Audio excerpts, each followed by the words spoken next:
Sir ఇప్పుడు నిన్న బట్టి విక్రమార్క గారు తెలంగాణ డిప్యూటీ సీఎం పుప్పాలగూడలో కూడా 450 ఎకరాలు ఐటీకి కేటాయించారని చెప్పి కూడా మనం వినిపించిన మాట. సో ఒకసారిగా ఐటీ కేటాయించిన ల్యాండ్స్ చుట్టుపక్కల రేట్లు ఏమైనా పెరిగే అవకాశం ఉందంటారా? డెఫినెట్గా అండి. ఏదైనా ఇప్పుడు ఫ్యాబ్ సిటీ ఐటీ అనగానే మనకి ఏం గుర్తు వస్తుందండి, ఆటోమేటిక్ ఏంటంటే ఒకసారిగా భూములు విపరీతంగా పెరిగిపోతాయి. ఐటీ కంపెనీస్ వస్తే ఆ చుట్టుపక్కల డెవలప్మెంట్స్ కూడా ఏ విధంగా ఉంటాయో మనం ఆల్రెడీ చూసాం. అవును, అంటే ఐటీ ఇప్పుడు కొద్ది స్లో డౌన్ ఉందండి IT market. But other it doesn't have much impact. ఎందుకంటే పుప్పాలగూడ అనేది ఆల్రెడీ నోన్ ప్లేస్, ఆల్రెడీ అమ్ముతున్నారు. అందులో స్పెసిఫిక్గా 450 ఎకరాలు డిక్లేర్ చేశారంటే ఇప్పుడు కోకాపేటకి ఎంత అయిపోయిందో పుప్పాలగూడ కూడా అంత అయిపో వస్తుంది మేబీ నెక్స్ట్ 5-10 ఇయర్స్లో. ఇప్పుడు ఆల్రెడీ అక్కడ రేట్లు కూడా ఏం తక్కువ లేవు. కాకపోతే నాకు తెలిసిన ఇన్నర్ సోర్స్ ఇన్ఫర్మేషన్ అంటే ఈ 450 ఎకరాల్లో ఎక్కువ శాతం రెసిడెన్షియల్ పర్పస్ ఇస్తున్నారు. జనరల్గా ఇండస్ట్రీ కారిడార్ ఇస్తారు. ఇక్కడ మిక్స్ ఉంది. ఎట్లయితే 4 సస్టైనబుల్ సిటీలో ఇప్పుడు సపోజ్ ఐటీ కారిడార్ అంటే రెసిడెన్షియల్ ఉండదు, ఓన్లీ ఐటీ. ఇక్కడ ఏంటంటే అలా కాకుండా గవర్నమెంట్ ఆఫీసులో ఐఏఎస్ ఆఫీసర్కి, పెద్ద పెద్ద వాళ్ళకి, అక్కడ పొలిటికల్ లీడర్స్కి, ఎంపీస్కి, ఎమ్మెల్యే ఇల్లులతో పాటు ఇండస్ట్రీ డెవలప్ అవుతుంది. It's a mixed segment. Real estate segments ఉంటాయి. మిక్స్డ్ రియల్ ఎస్టేట్ అంటే మిక్స్డ్ అంటే అన్ని రకాలు, రీటైల్ ఉంటుంది, కమర్షియల్ ఉంటుంది, ఆఫీస్ ఉంటాయి, రెసిడెన్షియల్ ఉంటాయి, గేటెడ్ కమ్యూనిటీస్ ఉంటాయి. ఉన్నప్పుడు ఆటోమేటిక్గా the rates are going to rise. అంటే అసలు మామూలుగా మార్కెట్ ఎలా ఉంది సార్ పుప్పాలగూడ చుట్టుపక్కల? ఇప్పుడు బాగానే ఉందండి. కంపేర్ టు లాస్ట్ ఇయర్ కొద్దిగా ఇప్పుడు పెరుగుతుంది. బట్ పెరగాల్సిన, ఒకప్పుడు ఏ రేంజ్ ఉందో ఆ రేంజ్ లేదు.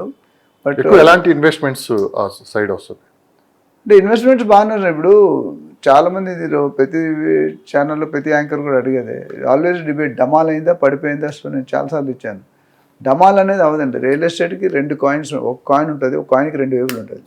గత గవర్నమెంట్ ఉన్నప్పుడు బిల్డర్ మార్కెట్ అంటే సెల్లర్స్ మార్కెట్, ఈ గవర్నమెంట్లో బయ్యర్స్ మార్కెట్. అంటే ఎలా డిసైడ్ అవుతుంది అంటే మార్కెట్ కండిషన్స్, మీరు నేను చెప్పక్కర్లేదు.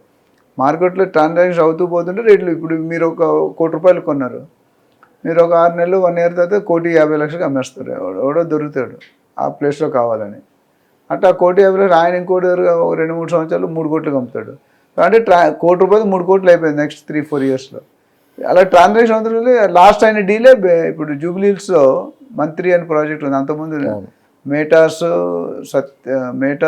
ఎన్సీసీ, ఐసిఐసి అనుకుంటా, ముగ్గురు కలిపి మార్కెట్ మొత్తం కొలాప్స్ అయిపోయింది. 60-70-80 వేలు ఉన్నది 1,36,000 గజం కొన్నారు ఎప్పుడు 20 ఇయర్స్ బ్యాక్. కానీ ఆ ప్రాజెక్ట్ రాలేదు. కేబీఆర్ పార్క్లో ఒక పార్ట్, అది మీరు చూసుకుంటే చూసాను. One of the best location in AP Telangana, అందులో డౌట్ లేదు. బట్ ప్రాజెక్టు చేతులు మారాయి కదా, అది వల్ల ఇంకోటి వచ్చి ఇప్పుడు లేటెస్ట్గా మంత్రి వచ్చి ఇప్పుడు అమ్మలేకపోతున్నారు ప్రాజెక్ట్స్. 25,000, 26,000 అడుగు చెప్తున్నారు. అంత డబ్బులు పెట్టుకున్న ఇంకా స్టేజ్కి వెళ్ళలేదు మనం. కాకపోతే లొకేషన్ అడ్వాంటేజ్ తీసుకుని ఎటు చూసినా గ్రీనరీ, అటు చూసినా ఇటు చూసినా గ్రీనరీ ఉంటుంది మొత్తం ఎంటైర్ కేబీఆర్ పార్క్. అదొక మామూలు మనం హైదరాబాద్కి హెచ్సియు, హైదరాబాద్ సెంట్రల్ యూనివర్సిటీ మనం గొడవ అయింది. అందులో కూడా కొన్ని ఎకరాలకి వేరే ఇండస్ట్రీకి ఇద్దామని చెప్తే స్టే వచ్చింది కోర్టు. సో హైదరాబాద్కి 2 లంక్స్ అంటే ఒకటి కేబీఆర్ పార్క్, ఒకటి హెచ్సియు. అలాంటి గ్రీనరీని చేసి అమ్మారు. కానీ తర్వాత మార్కెట్ కొలాలి. ఒక్కసారి 80,000 నుండి 1,36,000 అంటే అంత జంపు సడన్గా చేయలేదు. సో అది ఏ స్ట్రాటజీ, హైరైజ్ ఇస్తారని. ఇప్పుడు హైరైజ్ ఇవ్వట్లేదు. ప్రాజెక్ట్ ఎందుకు అయిందంటే హైరైజ్ ఇస్తేనే ఆ రేటు వర్కౌట్ అవుతుంది, లేకపోతే వర్కౌట్ కాదు. లొకేషన్ బెస్ట్, అఫోర్డబిలిటీ కూడా చూడాలి కదా.